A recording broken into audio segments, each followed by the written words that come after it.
of their unilateral cancellation of the nuclear test ban was followed by the detonation of 14 devices within 3 weeks. The details of preparation for their special weapons tests must have extended over an appreciable period of time. Time itself has become a weapon, and the time element is an integral part of this report. It has been just a little more than 7 years since the Air Force initiated its accelerated ballistic missile program, which today is providing the nation's booster springboard into space. The success of the basic hardware of deterrence and space makes good copy. But the real importance lies in the buildup of the solid foundation of the total program, the coordinated human and physical resources that together mean ability to produce. In the interest of national security over the full range of the aerospace environment, that ability to produce has been steadily advancing since 1954, when, for technological guidance and advice, the Air Force called upon its Scientific Advisory Board. And they responded. Men like von Neumann, von Karman, Kistiakowsky, Millikan, Draper, Ramo, and Teller, Kaplan, Getting, Stever, and all the others. In the pioneering tradition of General Mitchell, they accepted the challenge. Development industry from the Pacific to the Atlantic was called upon for diversified sources of production and people for new and exacting skills. They responded and they worked. Advanced new concepts have applied and proved out new disciplines of management, with all phases moving forward together at the same time. Development, production, site activation, support equipment, crew training. For easing the heavy weight of time, systems management is a powerful lever. The fulcrum is the critical examination and decisive trial of testing. Parts, components, subsystems, whole systems, and the total weapon. Thousands of tests of subjection to conditions that show the real character of things and people. Neither things nor people are perfect. The planning, the effort, and the calculated risks may be important only to those who overcome the technological obstacles, or to the ones who make the management decisions, or the many others who follow through to ensure that R&D actually works. But what they have accomplished is important to everyone, as all phases of planning and production keep pushing steadily ahead, with emphasis on reliability. Atlas, operational in the hands of SAC, although at first unprotected, has been advanced to a partially hardened configuration, and later missiles will be dispersed in fully hardened silo lifts. Minuteman, our light solid propellant ICBM, has from its concept been designed to fire from the hull with almost instantaneous strike-back capability.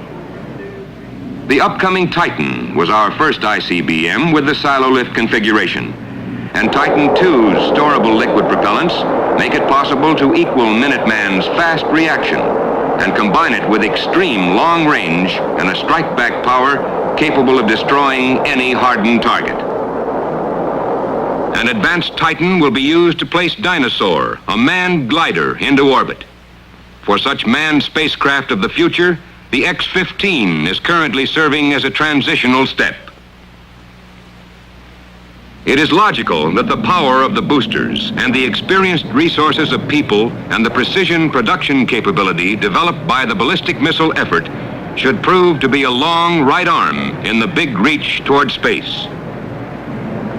As early as October 1958, Thor-powered Pioneer 1, 71,300 miles from Earth, our first deep probe into the new aerospace environment. By 1960, gratifying successes began to come more frequently. Launched in March, Pioneer 5, en route to a solar orbit, sent back valuable data for a record 22.5 million miles. Launched on April 1st, a Tyros weather satellite recorded and transmitted some 22,000 photographs from altitudes up to 450 miles. In mid-April, Transit, the navigation satellite, was Thor boosted into orbit. Since September of 1959, the Air Force has provided and launched boosters for the space programs of all military services and for NASA. Thor has been the reliable workhorse. But even before Thor was successfully airborne, the Air Force Systems Command was pushing ahead with the Discoverer program to develop a space vehicle capable of carrying out a number of useful passive military missions. The resulting upper stage vehicle, Agena, can be reoriented. It can be directed and controlled. It can communicate and restart. A key objective of the Discoverer program was the recovery of a capsule ejected during orbit. Early unsuccessful attempts to recover the capsules were followed by repeated successful sea and mid-air retrievals. These have made many spot news headlines. But behind the scenes is the Satellite Test Center in Sunnyvale, California.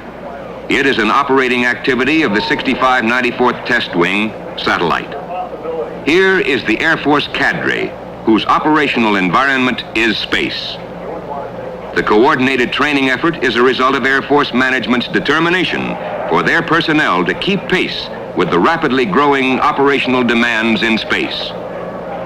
By means of direct line communication, the test center monitors all launches in the Discoverer program and controls all subsequent phases of flight and recovery. Orbital injection is verified by test wing tracking facilities. First reports come from the installation at Kodiak, Alaska. In sequence, the facility at Kaina Point, Hawaii, and the one in New Boston feed the data to the Satellite Test Center. After analysis, a change of instruction can be radioed to the timer in the orbiting Agena so that the capsule package will be ejected on the specific orbital pass desired. The Air Force-developed Agena vehicle is being used as the upper stage for the Army's Advent program, for NASA's Ranger lunar exploration program, and for the Vela Hotel high-altitude nuclear detection system, of which the Air Force is executive manager on behalf of ARPA. Versatile and dependable Agena is also being used in the Midas missile detection and alarm system.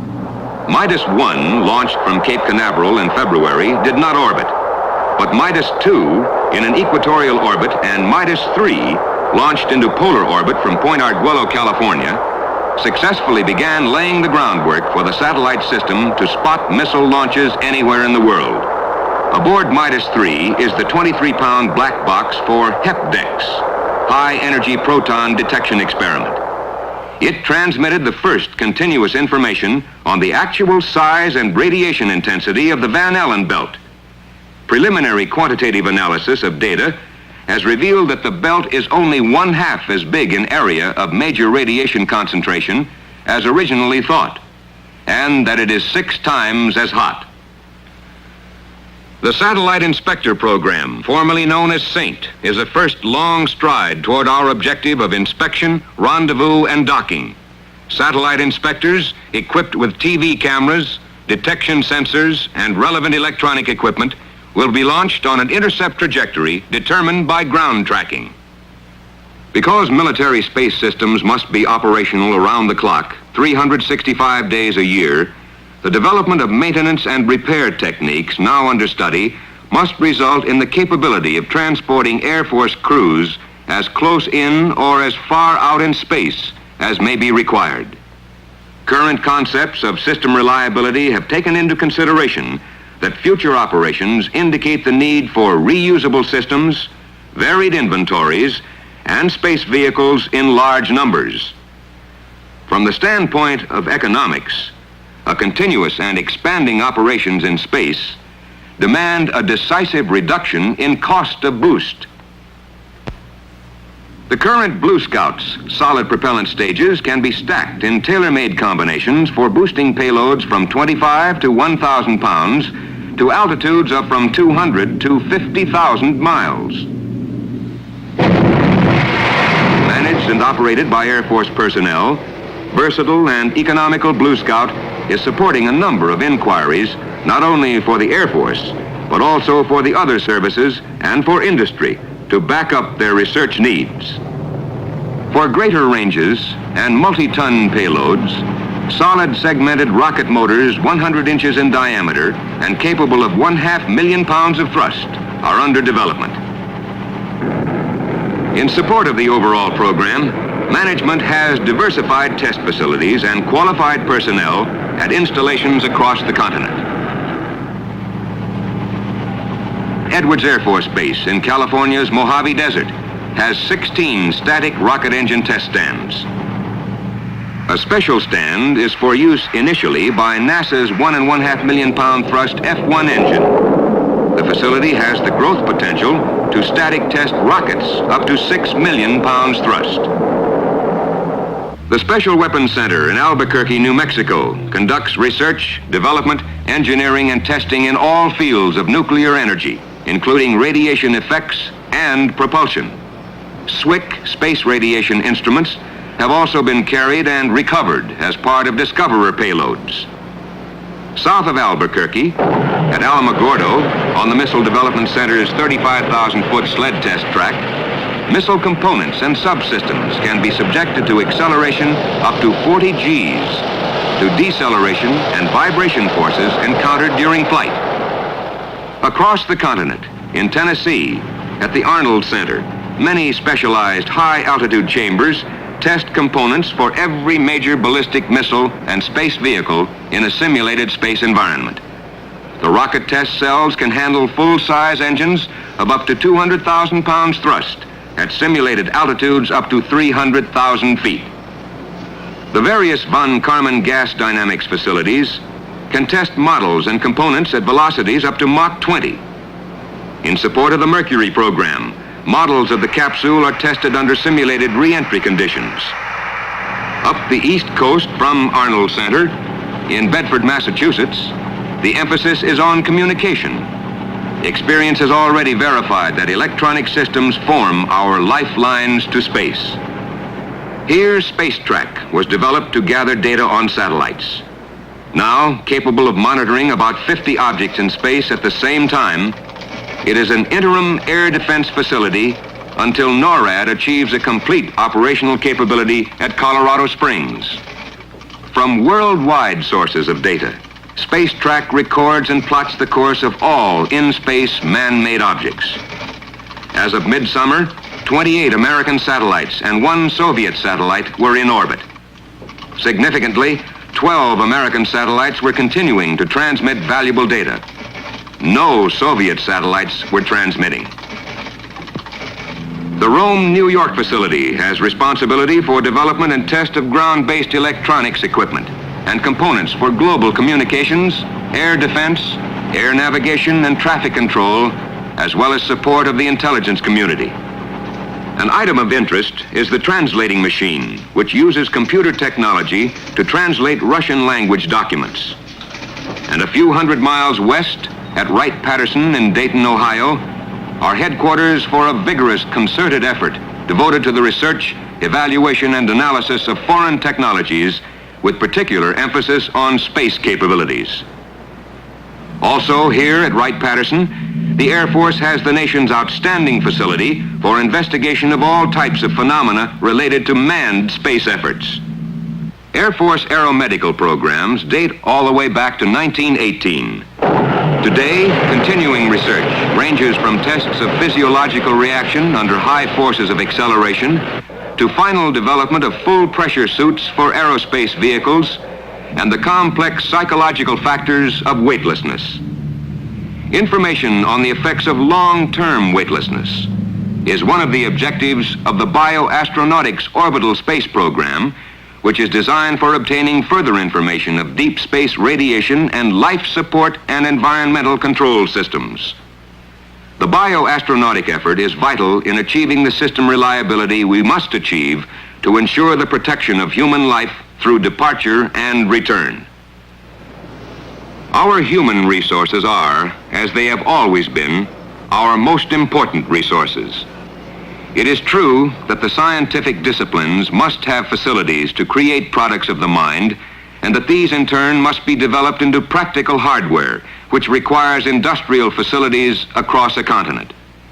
These have been planned and funded and built in a cooperative effort with private industry. The scope and magnitude of these diversified resources can be seen and photographed.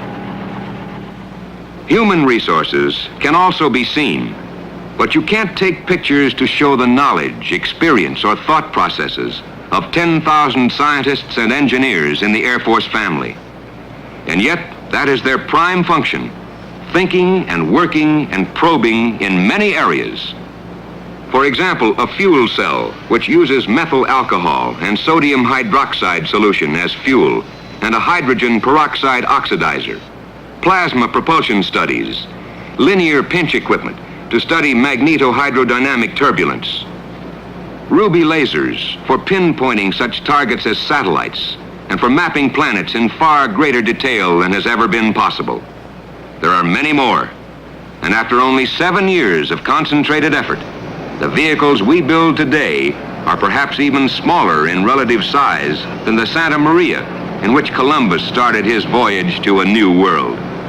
It is also true that physical size is not in itself a criterion of technological progress. But the rapid simultaneous advances of many technologies in many parts of the world have changed our traditional concept of time as an almost limitless resource to a very limited resource.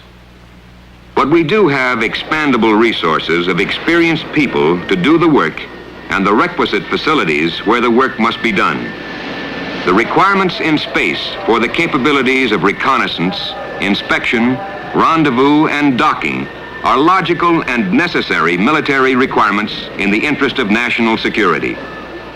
In the short 7-year period, the Air Force has achieved good progress in planning, funding, and building the physical resources. For the all-important human resources, the Air Force has worked to develop and train a cognizant team. We have the tools. The objectives in space must be clear and well-defined. They must be met within our limited resources of time.